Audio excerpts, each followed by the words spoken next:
So you've received this error. You're running a Power BI report that's automatically supposed to refresh its data, and it seems not to be working, and you've received the errors listed right here. So let's go ahead and look at how we can troubleshoot this together. It's really not that difficult to do, so stay tuned. We're going to jump right to it. So you received this error here within your email, right here, refresh failed sample list.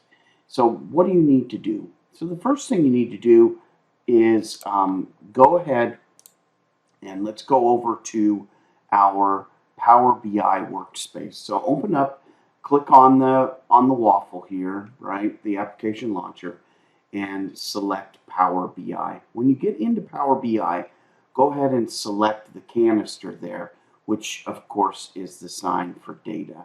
So right there where number 1 is. Go ahead and select that.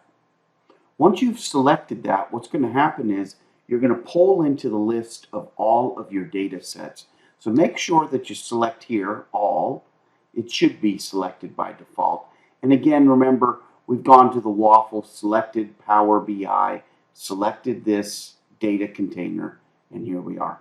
Now click right here, number 3, click on the ellipsis there, and number 4 there, go to settings.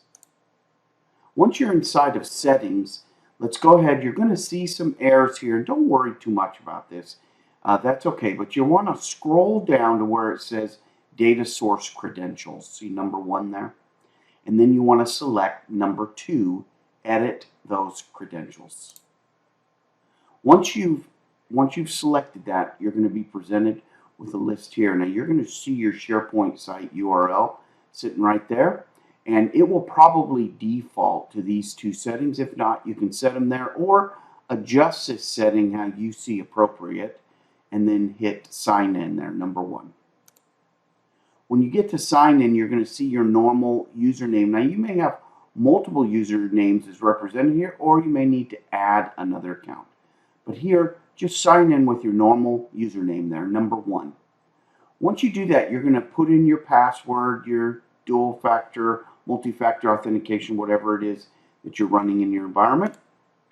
And then in the upper right-hand corner of your screen, you're going to see here, data source updated. And just hit OK. And it's generally, it's that easy. Where I have seen it kind of bark a little bit is right here if these settings are off, or of course if your username or password is not right when you edit these credentials. So sometimes you may have to go back out and come back in, right? So close it, go back here, start again, hit settings, and repeat it. Sometimes it just doesn't take the first time, but that is how you fix that error. Good luck.